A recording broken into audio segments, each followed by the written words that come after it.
Awesome. All right. So today we are talking about events because on Wednesday we spent a lot of time talking about power partners. And so today what I want to do is talk about how we take that power partner list and really put it into action and come up with some additional stuff. So Jen, get you up to speed because unfortunately I don't think you were there at the mastermind. And for anyone else who's watching this, I think one of the main things with real estate business plans is it's very focused on you driving all the effort. So when you look at traditional real estate business development, it's cold calls are going to be part of it for most people. Calling your sphere and people you know, like, and trust are going to be part of it. Door knocking, open houses, like that's another part of it, right? And so the issue with all that is that at all of those given points in time, you're only reaching out to one person that you're interacting with as part of that conversation, right? So if you call your sphere, it's one person. And yeah, you have access to all these people, but you got to understand that those people we're cold calling are not going out there helping us trying to find more business. The people we meet at open houses are probably not helping us trying to find more business. And as much as we want our sphere to go out and find us more business, realistically, probably only 5 or 10% of those people are going to do it, right? It's called the Pareto rule. You're going to get 80% of your business from 20% of the people. And so, that's great. And at the end of the day, what that tells you is that realistically, we cut our spheres by 80% and only lose 20% of our business if we're focusing on the right people. And so that tells you there's a lot of wasted time in following up with these other 80% because you just don't know when they're going to transact, and we have to stay in touch with these people, right? And so the goal of power partner networking and including a power partner networking thing as part of your business development plan is that when you work with power partners, these are people who are also out there in the field helping you generate business because you are helping generate business for them. And so it becomes more of the B2B aspect of real estate sales that people don't coach very often. And so I think that's one of the main things that separates me and my team and kind of how we do business from the traditional real estate broker, and would love for Blue Pebble agents in general to include this as part of your strategy. And so when we talk about B2B, that's different than B2C, right? So that calling everyone individually is a B2C interaction, right? You are the B2C being business to customer. You are the business. You are reaching out directly to your customers, therefore is a B2C interaction, right? Think about pretty much all consumer-facing sales businesses. Those are all B2C for the most part, right? If you're selling a car, oftentimes that's B2C, especially if you go into like a car dealership. Insurance providers tend to, especially on like the homeowners insurance and that kind of thing, tend to be B2C. You sell directly to those people who are using your product. In B2B or business to business sales, you're not selling. Well, yeah, I mean, the nice thing about it is that all of these people could potentially be buying or selling a house one day. And obviously you are going to get people who are part of your business network who will end up being consumers. And we also have to understand that the value of these people is not necessarily in their ability to transact with you. It's in their ability to help you find more business. Because if you're working with other businesses that are also going out there and finding leads, then you are amplifying significantly your activities. Because just by maintaining a relationship with one person, you might generate a referral a year or a referral every other year, or maybe it's multiple referrals a year. And so when you think about the frequency at which people typically transact housing, and with rates going up, that time is the time between transactions is extended, right? Those people that you put into homes 5 years ago are probably, with lower mortgages, are probably transacting later than if they were on a higher mortgage. So some of our transactions that a lot of real estate agents expect, which is getting people back around the second, the third, the fourth time, it's not happening as frequently. And so what we need to do is we need to then find people to help us get deals so that we can keep our frequency where we need it in order to generate the right amount of business, right? And so let's say you're working with, hypothetically, a financial advisor or a planner, because those people came up very frequently in our chats in terms of where people are with respect to their power partners. think about where a financial planner could be in your prospecting chain. If they have a lot of clients, right? Let's just say you are a wealth manager and you have $100 million book.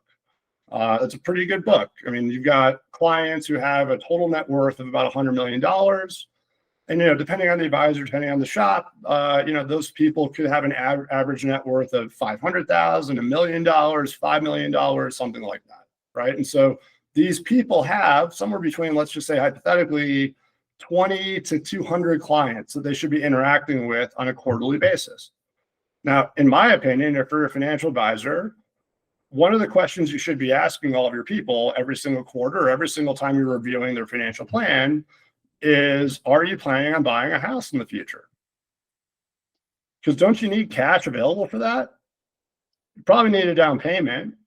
And at a minimum, you might need a mortgage or some other type of loan in order to finance this purchase. And so if I was a financial advisor, I would want to know, so that way, like, I have money available for this person if they need it. Maybe there's an opportunity for me as a financial advisor working at a bank to get a mortgage deal and get paid on that. And so I think this should be part of their prospecting, or at least their client interactions. So if you have a financial advisor who's dealing with, let's say, 20 clients a year, how many people on average transact real estate in the United States? Do we know? What percentage of people in the United States on average buy or sell a house every single year? Isn't it somewhere between 8 and 10%? It used to be. I would argue it's closer to 5 now. Yeah. Right? Just because fewer people can afford it, and affordability is a problem. So let's just say it's 5%, right?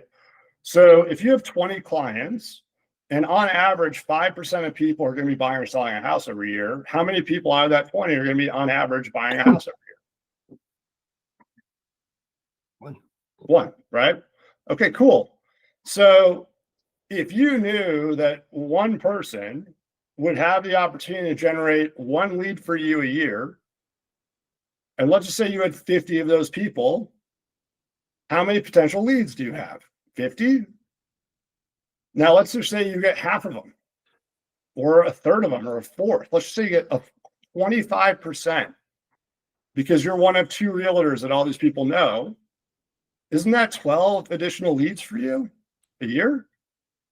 And if they're referred by your financial advisor if you're referred by your financial advisor to a real estate agent, don't you automatically also think that this real estate agent is probably pretty good? There's a lot of trust. You already have trust in your financial advisor. So when they make a referral, that trust automatically goes over to you, because that's part of getting that referral. So I would argue 12 leads from these people is better, because there's going to be more implicit trust there. So the odds of this person following up are going to be better. You have another person who has then made the referral, so they can be tracking these leads for you and be like, oh, did you get in touch with Nate? Did you get in touch with Jen? Right? So additional follow-up sequences there implicit in this referral. And isn't following up with 50 people to get 12 potential closings a lot easier than calling your database all the time? How much extra time does it take to follow up with 50 people over the course of a year? Not a lot. And so if you had an additional 12 leads coming from 50 people, wouldn't we do that? And if that was then, let's say on the low end, right? So that's assuming that this, $100 million book person has an average net worth of $5 million. That's a lot of money. What if it was closer to $1 million? Now you've got 100 people. So how many potential leads do you have coming out of that person? 5. Right? So, and then you multiply that by 50. Now you got 250 leads coming your way, maybe. What if you get a quarter of those? Oh boy. might need to start hiring teams for you guys, right? And so the point of B2B here is that B2B is honestly the most pure way of amplifying your business, because every other activity, it will cost your time one-to-one to grow that customer relationship. Whereas if you're doing with someone on a B2B basis, you're building relationships with people who can put you in front of leads. That's 1 to 5, 1 to 10, 1 to 20, 1 to more, right? And so from a time perspective, it's a lot more efficient to do B2B sales than B2C sales. Okay? And so the question then becomes, who are these power partners? And if you don't know who to look at for your power partners, we have resources in our Google Drive where you can do that now. It's called the Power Partner List. Check it out. We've got a Power Partner 2024, which is one we did last year. We've got Power Partner 2025, which is one we just did on Wednesday. And so you can get your power partners. So the question is, though, how do we then start building relationships with power partners? Because unlike having a friend that you've known for 10, 20 years or whatever, and they're trying to help you out, right? Because if they're in their sphere, like, and trust them, and they know, like, and trust you, right? If we lose any of those things, they're probably not in your sphere. You got to have all six, right? But we got to build that with these people. And by the way, don't they already know that they're extremely valuable for your network? So don't you need to come with probably more value to someone who knows they can provide multiple leads for you a year than someone who might not be looking for you all the time? So when we do B2B networking, the work is more on the front end versus the back end, right? You do more work on the front end to build these relationships, and improving your value to these people, it will over time lead to more transactions that you can spend less time getting. And so obviously with any good opportunity, you got to make some investment in that. If everyone could just do it for free, everyone would do it, right? And so the investment is going to be making sure we come with value, and then also that we then kind of follow up, right? That's the investment. So I wanted to, if I can interject, you're spot on. And so when I left our meeting Wednesday, I immediately connected with Daryl. He's a financial planner guy that I know from the chamber, right? We smoke cigars, we talk about business, but we've never exchanged anything other than that, right? It's typical chamber bullshit. And so what I did though, I said, hey, Daryl, I got a couple of leads for you I want you to follow up with that I sold homes to. They're younger families that I really think that could benefit from what you do. And he's like, wow, Nate, I haven't had a referral from a real estate agent this year. And so, I didn't go immediately into B2B sales, really. I think that it's a given here. He knows what I'm expecting. So I was trying to just do the soft sale with him. But I'm confident that that'll yield results. I mean, this guy, he's been in the business for 40 years and he hasn't had a referral from a real estate agent in 2025. Yeah. Wow. I mean, look, because agents don't know to ask. Right. And so while, I think obviously giving leads is the best thing you can do to build a B2B relationship, right? But I am valuable. Therefore, to prove your value to another salesperson, the best way to do that is to give them money, give them leads. Right. So what we're going to talk about today is outside of having immediate leads. What are we going to do? Right. And so, Nate, to your point, for financial planners, financial advisors, wealth advisors, I do think, and we talked about this on Wednesday, it is an incredible item of value to be able to add to anyone that you're selling a house for, or in the process of selling a house for, or maybe sold a house for, to offer them an introduction to a financial planner or financial advisor, right? Because especially if they're getting a lot of cash out of the sale, hey, you guys are getting a lot of money. Clients I've worked with in the past are getting a pretty big check. Sometimes they want to know what to do with it. Would it be okay if I introduced you to a couple financial advisors? Right. And then, Nate, the one thing I would just suggest is that, especially when you're dealing with this whole thing, I would always try to give them two options. Right. So if you're going to make a referral to a financial advisor, if you're going to make a referral to a lawyer, if you're going to make a referral to someone, REST would kind of require that you have more than one person, especially if it's kind of money related or real estate related, if you will. And so I would just say, look, here are two great people, and then queue both of them up and say, hey, I just gave your name to someone. I'll follow up. They should be reaching out. And everyone understands that oftentimes they're going to be in competition. It's not always just like a one-to-one thing, right? Yeah. So it depends on the situation, Nate. I just don't want to see you get yourself in trouble, especially when referring leads. Always try to do at least two, in my opinion, and that way you can kind of guide the lead, but also give them options for kind of what they might end up doing, So let's then move this away from leads a little bit. Obviously, top of the food chain is leads. Okay, so that's an easy one. If I have leads, I give them to you. Let's talk about how we refer business together. And the one thing I would say is don't be shy, right? Be like, hey, man, if this is a new thing, hey, I've got some leads for you. Would you mind talking to them? Oh, yeah, absolutely. Cool. Thank you so much. And I know this is going to take a little bit of time for you to follow up. So how about next week we figure out a time to grab coffee? Because I would love to learn how I can serve you and your clients in return. Right? And then you set the appointment, you set the expectation that if they want to continue getting leads from you, that they are going to have to engage with you in a business relationship, not just a one-way thing. A business relationship is give and take, right? Service for service, money for service, money for money, right? And so we need to make sure that if we're having a business, that there's at least that clear expectation, so in the future you don't run into problems, right? Okay, leads, we good. Top of the food chain, cool. So let's talk about everything else. All right. So let's just brainstorm really quick. What are some things that outside of who we are talking to, we're trying to think generally here, right? So you don't know this power partner that I'm about to throw at you.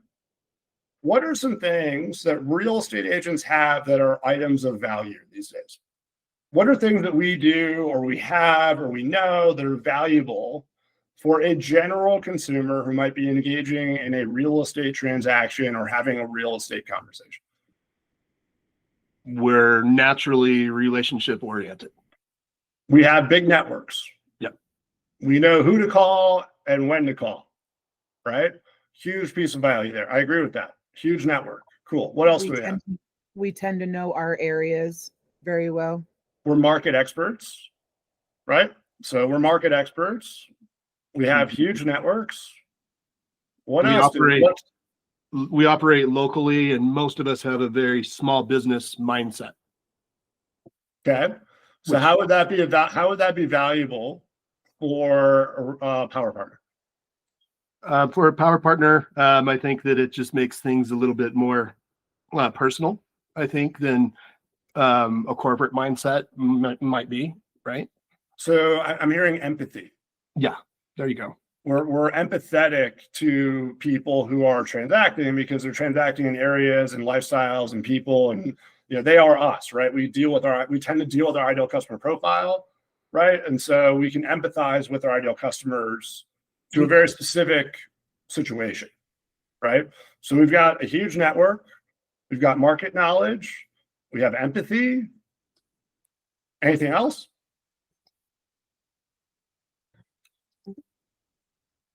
Our job is literally to solve problems.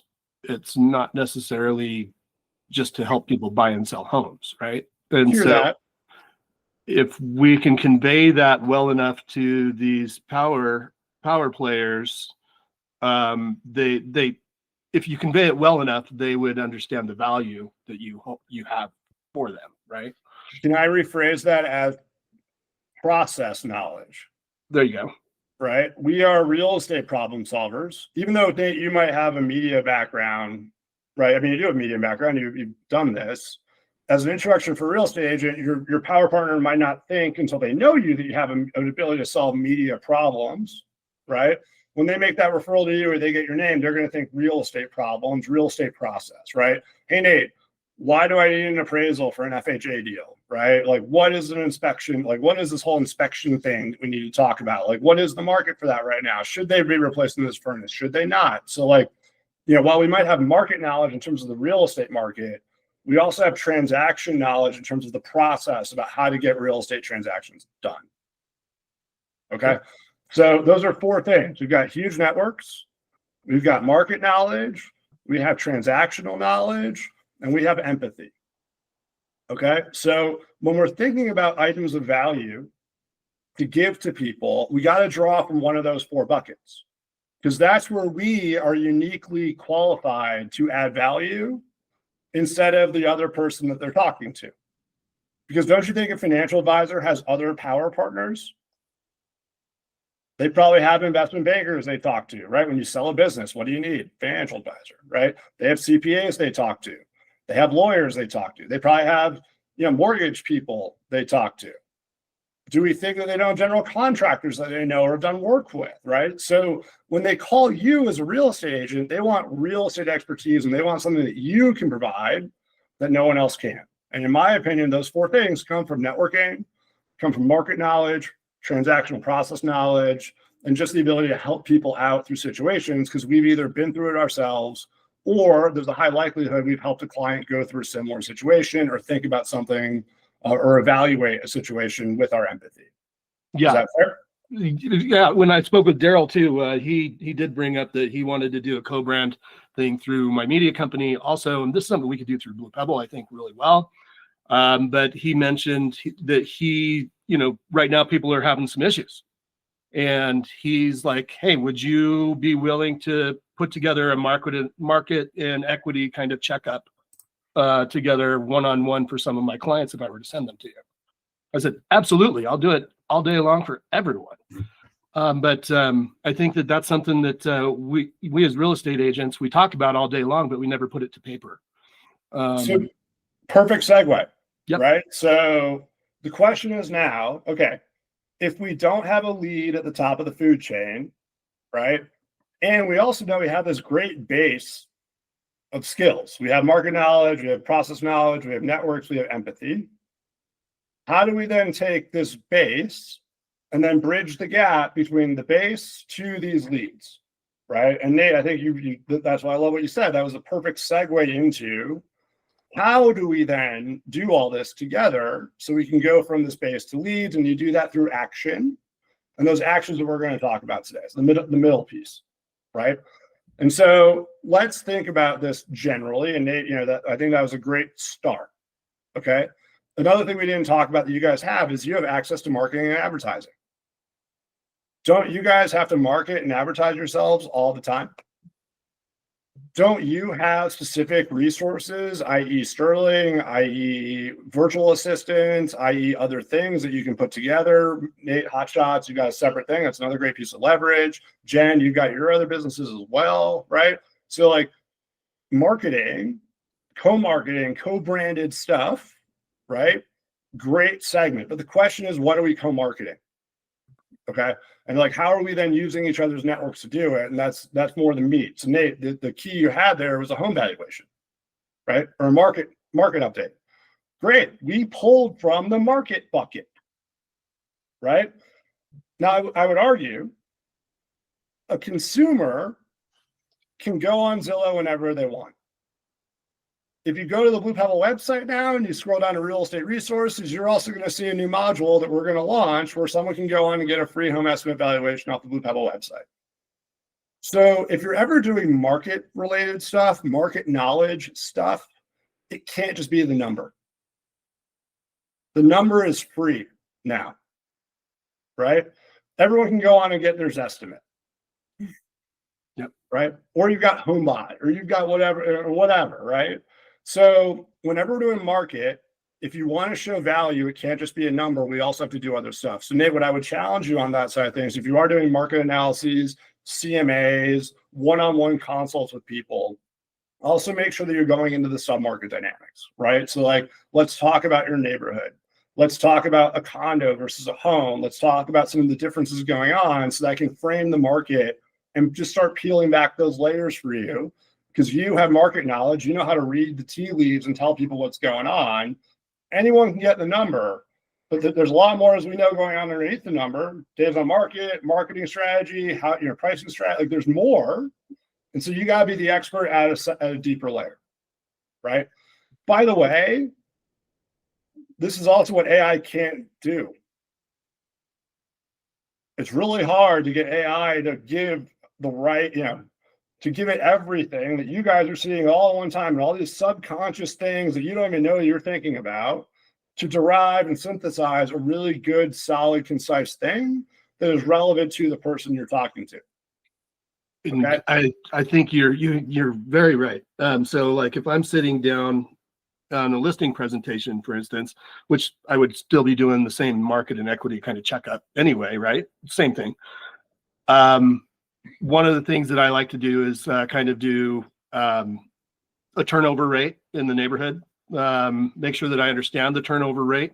If the turnover rate is low, why is it low? Is it because it's highly desirable and nobody ever wants to move? Or is the turnover rate really low because we live right next to the prison, right? And yeah, and you're right. I don't think that AI can decipher those two things. They can't figure that out. Right. And you're going to have your own style, Nate. So when you're thinking about listing a property, you're going to have your own data points you like to look at. Jen, you're going to have your own. This is part of the art, not the science of brokerage, right, and sales. And so I would just argue that just make sure that whatever you're doing, it just has to be more than the price, especially whenever you're talking about market stuff, right? And so, free home valuations, free home checkups, free equity analyses, free, how do we do this? Like what, a co thing with maybe it's you and your financial advisor in a Google meeting. Like, hey, today let's talk about this. I got Nate on. He's a real estate expert. He did an analysis. This is your equity. Let's talk about your plan. Maybe it's a group conversation. I don't know what's allowed or not, right? But like, I also think doing those types of things together, especially when you're giving the information, so that if a financial advisor, like let's say, created the lead, maybe that's also a great point for him to get or her to get back involved to kind of redo all this. So it's not just them getting a number and not knowing what to do with it. It's also them getting a number, understanding the market, and then having a conversation with their financial planner who also has the same information now, so they can come up with the right plan. Right? Market thing. Great. Done. Home valuations, sub-market valuations, listing strategy, pricing strategy, all that kind of stuff. Great. Okay. Oftentimes, those are also going to be one-to-one things because it's hard to give. You can give a market update. Look, if you want to get on a Zoom or a Google Meet and give market updates to someone's entire database, do that all day, right? If we're talking about really adding true value, that you can't just like go online and ask ChatGPT what happened in the Denver real estate market and go do a search and have it tell you what's going on, like those title company things, right? It's just hard to do that on what I'd say a bespoke basis. All right.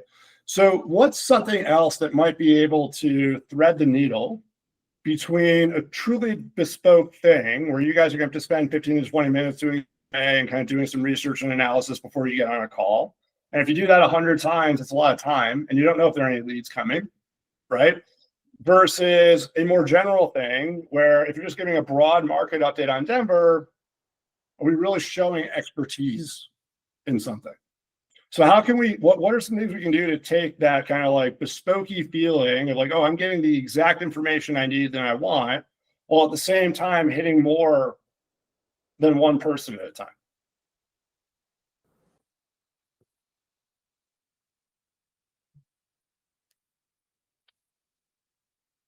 Drawing a blank here, Jared. What if we do webinars? I was going to say like Zoom calls or webinars or even just social media posts where you're putting them out, YouTube, Yep. TikTok, stuff like that. So social media posts could work. I want to try and avoid digital marketing here because it's not necessarily engaging your B2B relationships, right? When you do social media, you're putting it out there to your people. Now, yeah, you can tag and whatever it is, collaborate on posts and all that kind of, maybe you get their posting stuff as well. I just think that's way more passive, right? That's more marketing than specific lead gen, right? Trying to find leads. So I went to webinars, right? So what are, if you're a financial advisor, let's go to our life situations that we then talked about, right? Maybe your kids are leaving for college. When someone's kids go to college, don't they need money to pay for tuition oftentimes, or at least help out with room and board or other stuff, right? Okay, so what if there was a webinar specifically targeted to things that owners of homes with kids who are going to college should tune into? Are there specific things that those people should know that maybe first-time home buyers don't care about? How to tap the equity in your house. Oh, you need money for college? Great. Let's tap the equity in your house. How do we do that? And isn't that maybe easier for you or a better way to do it if you want to stay in your house for the next 4 years or your kids are in college and maybe you're going to be selling it anyway? Couldn't you then draw that equity forward so you can use it to pay for college so that by the time you move, you just pay off that loan and kind of move forward, right? So I just think if you had a specific buyer or a specific situation and you open it up to maybe a targeted audience of 5, 10, 15 people instead of 100 or 1,000, you guys, there are all sorts of ideal customer profiles along the different, life chain that we talked about. There are first-time home buyers. There are move up buyers. There are move down buyers. There are move down sellers. There are right sizing sellers, right? We have specific things that you need to know. How about doing a first time home buyer class for someone's clients? Aren't parents now oftentimes getting involved in the down payments of their kids' first home? And if not even the down payments, maybe they're co-signing on the loan, right? So maybe what we want to do is we want to come up with a first-time homebuyer class, and then we want to go to our people and say, would it benefit any of your clients to really get the lowdown on how to help a first-time homebuyer transact? And it depends on who you're talking to, right? Because maybe a financial advisor is going to have more people who have money who can then help out a first-time homebuyer, right? If you're talking to a, let's say, assisted living or independent living community director, because you now have networking in the senior care space, right? They probably don't care as much about first-time homebuyers. Can't imagine someone thinking about moving in or out of into assisted living, independent living, is thinking about buying or selling a first home, and most likely that person is also not engaged with the grandkid. Most likely at that point, given age differentials, in terms of buying their first home, right? So maybe it makes sense to do a first-time homebuyer class for a financial advisor's entire clientele, but it wouldn't make sense to offer that to a community director at an independent living facility because they probably don't care. But what do they care about? They care about right sizing, and they care about evaluating that decision of moving from your home into something else, right? So we can just come up with a different webinar. Right? You guys tracking? Yeah, I'm actually just typing this down. I mean, I'm thinking of a webinar with co-branded booklets that we can create, like to collaborate with these financial advisors, like Empty Nesters Guide. I mean, because really your empty nesters is really the meat of Daryl's business anyway, right? And so maybe the Empty Nesters Guide to Right Sizing, Downsizing, and Lateral Moves, right? Yeah. Or the Empty Nesters Guide to helping out first-time home buyers, or the Empty Nesters Guide to whatever. Yeah. And by the way, we love AI. Couldn't we go into ChatGPT and in theory have ChatGPT generate a very general thing for us in terms of an outline? And then where do we want to fit in? We want to review ChatGPT's output, and we also want to add our own little touch, right?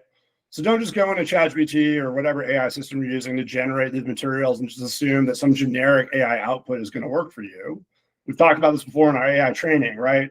Garbage in, garbage out. A general prompt will lead to garbage out, right? However, if you have specific things, right? So Nate, let's say we're talking about first-time home buyers for empty nesters, right? Okay, cool. We've got home equity you can tap via HELOCs and second mortgages, right? We've got, gift funds that we can talk about. So if you do have funds available, there are gifts that we can make. We can co-sign loans potentially without making those. There are all sorts of things that we can do. And you want to make sure you add in your tips and tricks so that when AI is creating this guide, it's already incorporating a lot of things that are going to make you. And going to show what you know and how you would deal with these situations versus how someone else might deal with these situations. And by the way, what's that going to do? That's going to help you separate yourself from the community, and that will help you generate more leads because now you have expertise in brand that does not happen, when you just do a general AI prompt. If you think about our property management class we just did, there were very specific things that I wanted to make sure we were talking about. And so I highlighted while I prompted ChatGPT, make sure there are specific things about this, this, and this. So when we're going through these topics, you're already incorporating the slide themes around the points that I want to make. That's all I'm saying, right?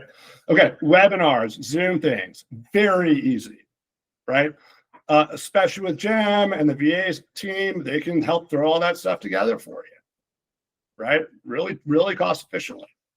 What are some other things that we could do outside? Maybe it's not virtual. Let's challenge ourselves and think about other stuff that's not virtual. Could be simple checklists, that are lead specific. Community outreach. Let's okay. Community outreach. We'll get to that in a second. Nate, what do you mean by chat? So like you're saying create checklists for these ICPs and just be able to effectively co-brand them with people? Yeah. I think that, I look at like the lending industry right now. Any lender that I've ever spoken with ever is sending me co-branded stuff left and right. I mean, they're putting money together. They need money. They're trying to generate business. And that's what they're doing. They're trying to co-brand using my name. And they're like, hey, look what I put together for you to put in front of, your potential clients. Yeah. And so I think that would work really well, especially with these blue water leads or blue water partners, right? Love it. Hey, come to our webinar and we'll give you a checklist. Yep.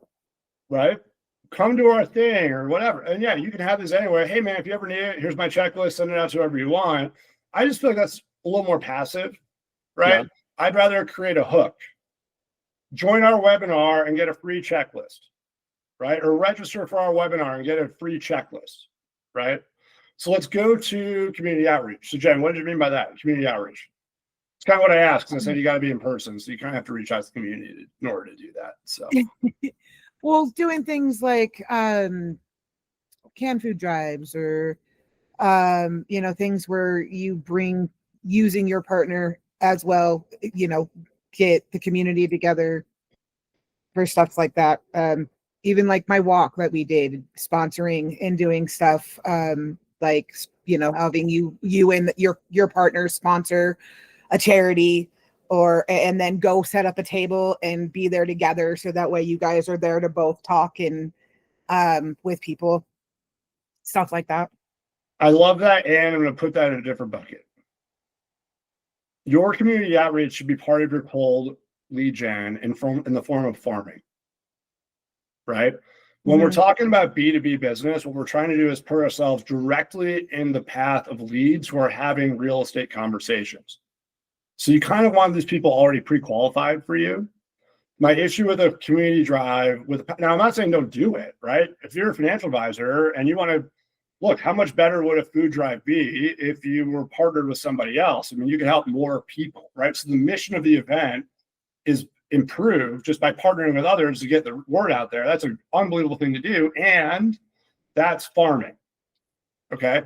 The difference here is that when we're talking about a first-time homebuyer webinar for empty nesters, the only people who are going to likely show up to that probably care about the topic. And so if you care about the topic, you've already kind of pre-qualified yourself as someone who might be interested in doing this in the future. If someone drops off a bag of food as part of a food drive, do we know anything about whether or not that person is actually going to be interested? Like, yeah, they know we have brand recognition. Like, are they raising their hand saying, I'm interested in having a real estate conversation? Probably not. Okay. Right. So that being said, Jen, what about going to a coffee shop and doing coffee talks? Mm-hmm. What about going to like a local coffee shop and telling your power partners like, hey, I'm going to be available for 2 hours at some coffee shop. I'll buy all the coffee. It'll be free coffee for whoever shows up, right? How about you come with me? We'll hang out for a couple hours. We'll catch up. And then we'll just have a table open. So if anyone wants to like just walk in and talk about CPA stuff or talk about financial planning stuff or talk about whatever, or talk about real estate, we are here together as a coffee table, just having a coffee talk, getting some people together, know what's going on. Right. Right. Okay. And then by the way, if no one shows up, you just had a one-on-one with a power partner. Is that the worst thing? No. Probably not. Right. Well, yeah. You could even, utilizing Go High Level in there, you could even create forms and surveys for these folks that you're speaking with. You could even cold call them first and be like, hey, this is an idea I'm kicking around. I would really like to create this for people in your industry. Would you be able to help me out with this? Could I send this over to you? Yeah. And then on that form, it would simply be, hey, what are your clients most interested in?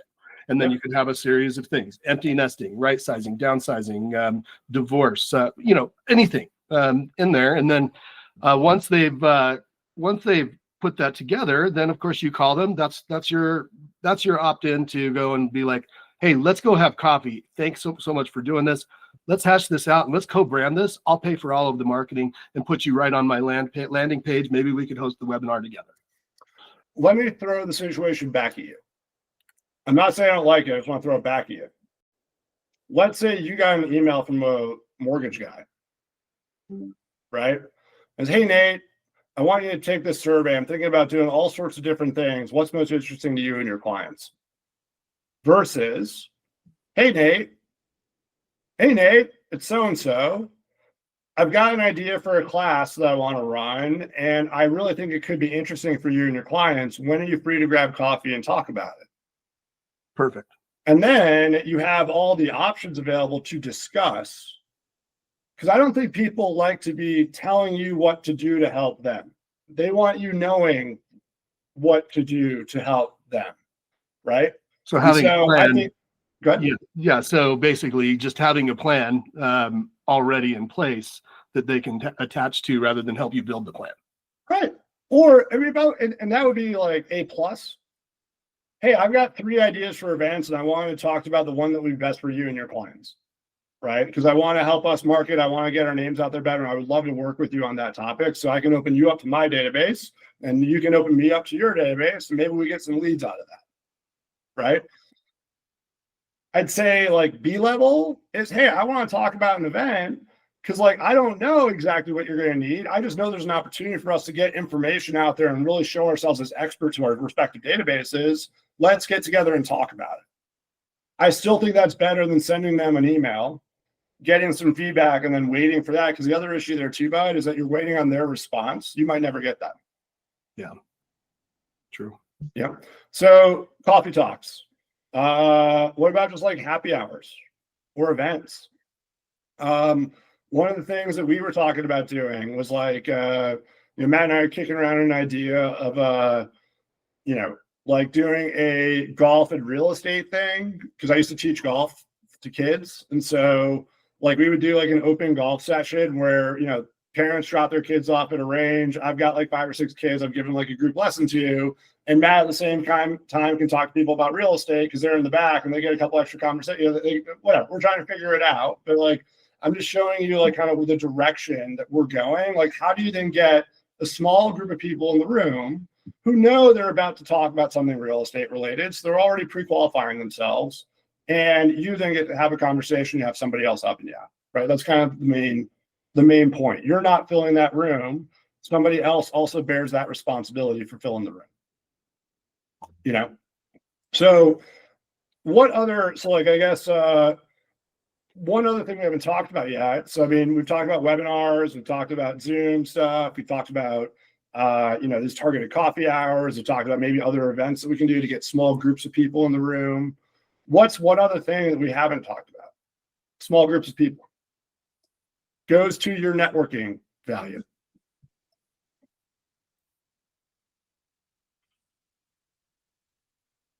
Are you the only power partner available for this person? No.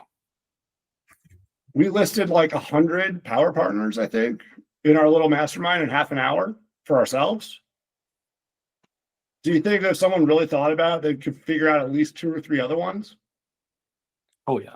So if you knew someone's 2 or 3 power partners and you were looking to build a relationship with them, and we have a network of people that no one else has, what's something we could do to facilitate value for our power partners? Put a networking event together. Or a happy hour. It could just be as simple as like, hey, how about you queue up? So let's just go back to my example because this is what I'm familiar with, right? Trust and Estate wants to know financial advisors. They want to know divorce attorneys. All 3 of those people always want to know other people in that network, right? So let's say I was trying to build a relationship with a financial advisor, Daryl, right? Daryl's the guy I'm building a relationship with. Maybe I have a trust and estate attorney and I have a divorce attorney that I can call, right? Hey guys, I want to get you together with a new financial advisor of mine, and I'd love to see you. Would you be open to me buying you a beer? Oh yeah, absolutely. Like, Nate, love you. Oh, well, tell me when, right? So what do? You queue up your other power partners ready to go, and then you call Daryl, and you say, Daryl, I was thinking about you because I've got a happy hour going on with a trusted estate attorney and a divorce attorney who I'm close with. Would you have any interest in joining us? They'd love to get to know you a little bit. And then what's the best part is that the best part, frankly, at that point, if you do it this way, is that it doesn't matter what Daryl says. Because if Daryl says, no, I'm not free, or no, I can't do it, or no, for whatever reason, right? At least they know that you thought about them. And at least they know that you have these people. So when they want to know these people, who are they going to call? You. And so if Daryl then says no, you've already added the value you need to add for Daryl. He knows you care about him. He knows you're hunting for Daryl. So then what do you do next? Don't you call Kim, the financial advisor down the street? Say, hey, Kim, I've got a happy hour with 2 other people. Do you want to know them? Nate, that sounds great, and I'm not free that day, but let me know about the next time you're doing. Okay, Kim, will do. And then what do? You go on to part C, and you just keep calling someone until you find someone to come up to your happy hour. Yeah. Call Tom, Dick, and Harry. No's could be better than yeses, because if you get no's from all these people, you get more and more people to add value to them, so you find someone who shows up. Right? And so this is really easy. Because now you don't even need to ask for the business. When you are helping them find other power partners, you are doing the hard job for them.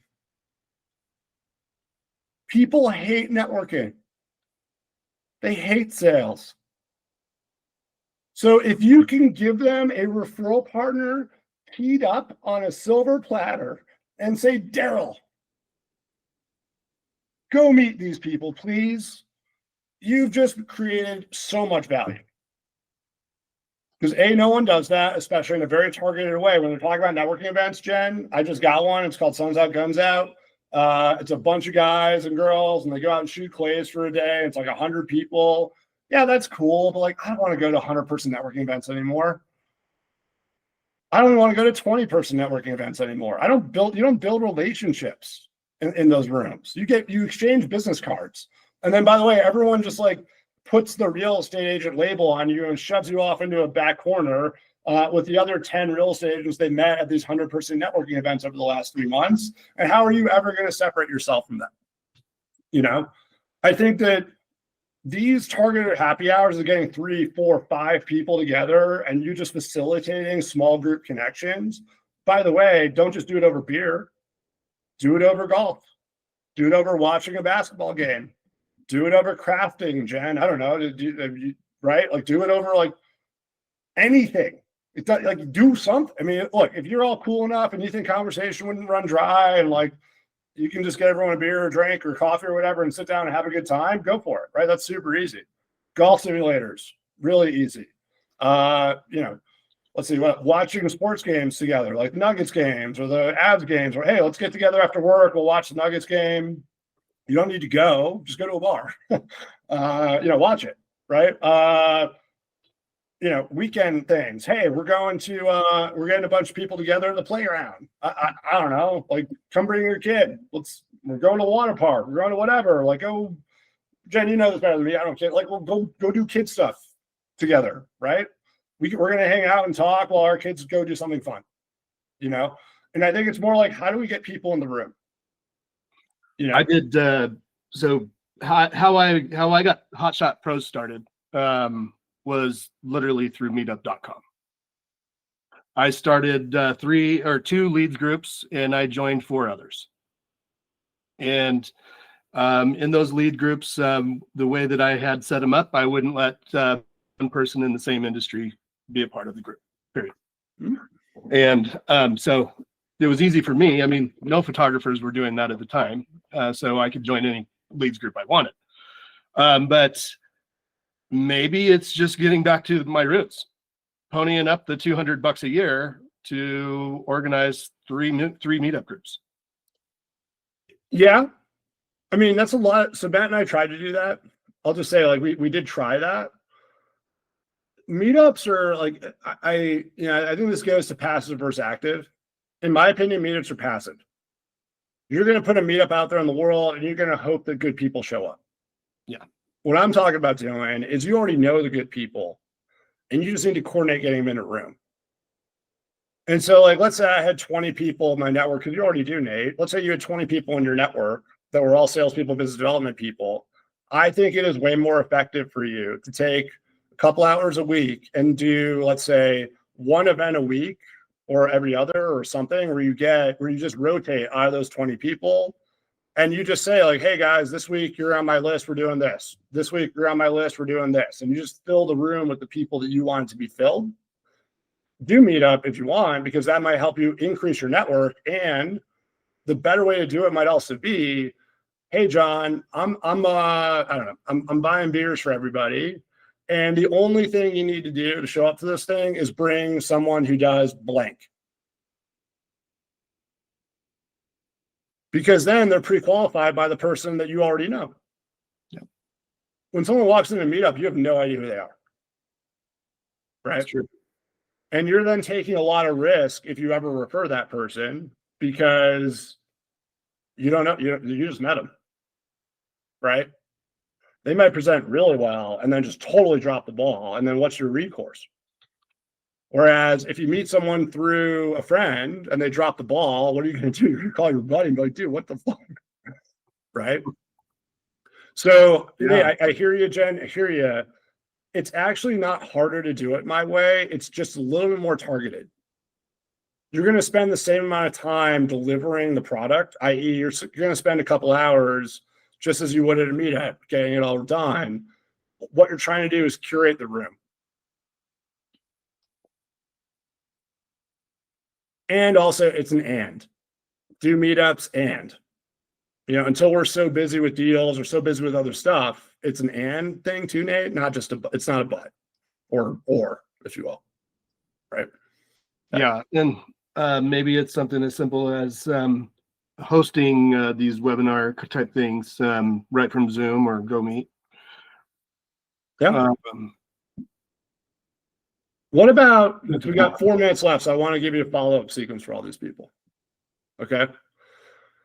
So your power partners, it's probably really important to be in touch with them more frequently than your sphere. Don't you think? Because if they're running across leads all the time, potentially, don't you want to make sure you're in front of them all the time? So I would argue your power partners, you probably want to see, you want to talk to or see 6 times a year, not 4. Okay. A couple of those are going to be, so if it's 6 times a year, you probably want to see them once or twice, and then you're going to make a couple other phone calls. When you call, it can't always be, who do you know? I mean, it could be depending on the relationship. And what is the one thing that you can always do to call these people so that you are never hung up on in the future? Because what's the main thing that happens, right? If you're Keller Williams, I learned this script. Hey, John, it's Jared from Keller Williams. I'm calling today because I'm in a referral competition, and I'm just curious, who do you happen to know from church, school, or work is looking to buy, sell, or invest in real estate? People might let you get away with that once. You do it twice, they're never going to pick up your phone call again. Yeah. Right? So what are we going to do every single time? So that way you don't need to think about it. But every single time you call one of these power partners, what are you going to have in your back pocket to add value with? Something personal to just ask them about. How about another power partner? So maybe, Nate, as part of your networking, just go back to my triangle of trust and estate, divorce, and financial advisors. Maybe as part of your getting to know these people, you're like, hey, look, I'm doing a lot of networking in your space with other people.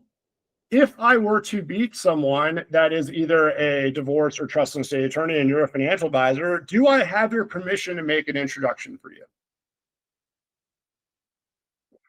If they don't know you, do I have your permission to introduce you?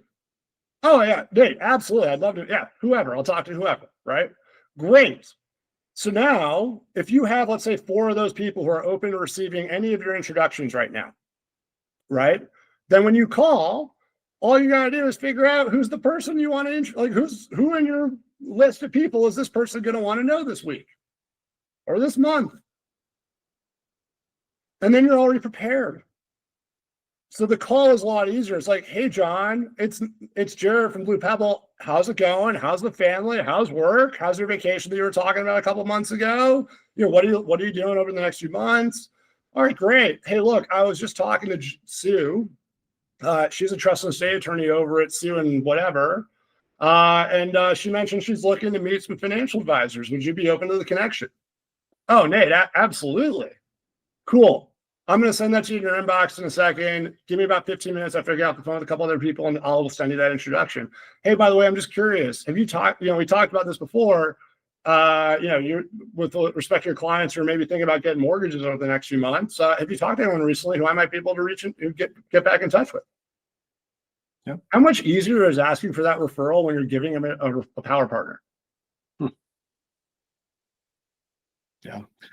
Yeah. I love the way your brain goes to the exponential kind of side of this. Right. Love it. And it grows itself. Yeah. Because what'll end up happening is if you do this for a few months, you then get on other people's lists. Oh, you got to know Jared. There's a financial advisor in town named Matt Stewart. I don't know if it's been a while since I've talked to him. Every single human being knows Matt Stewart in Denver. Every single human being. Whether or not you do business with Matt, you know Matt Stewart is a financial advisor, and you know Matt Stewart, right? And because he did all this networking. And so what do you think Matt gets? Yeah, he deals a lot of networking, but then he also gets a shit ton of easy leads, right? Because they want Matt in the room, because if Matt's in the room, he knows everyone else. And so they want to be able to pick his brain and be like, hey, Matt, I need a whatever. Oh, yeah, I got 5 of them. Who do you need to know? Which ones do you already know? Right? And honestly, that's what happens. That's what happened to me and Matt. It was after about 3 or 4 months of doing this, and we were making basically, every day I was trying to make 2 connections. That was my goal. Right? And if I made 2 connections a day within my network, after about 3 months of doing that, I was getting so many phone calls that I was too busy. I couldn't do it anymore. And then that led to leads and introductions and other people and blah, blah, blah, blah. And that's kind of how it goes. Right? And so you can do this as part of your business development plan. I'm not saying cut out sphere calls. I'm not saying cut out the cold farming and the cold net, the lead gen, the open houses, the door knocking. Like it's an and, right? And B2B networking is that exponential Nate growth. Everything else in your business plan is linear, right?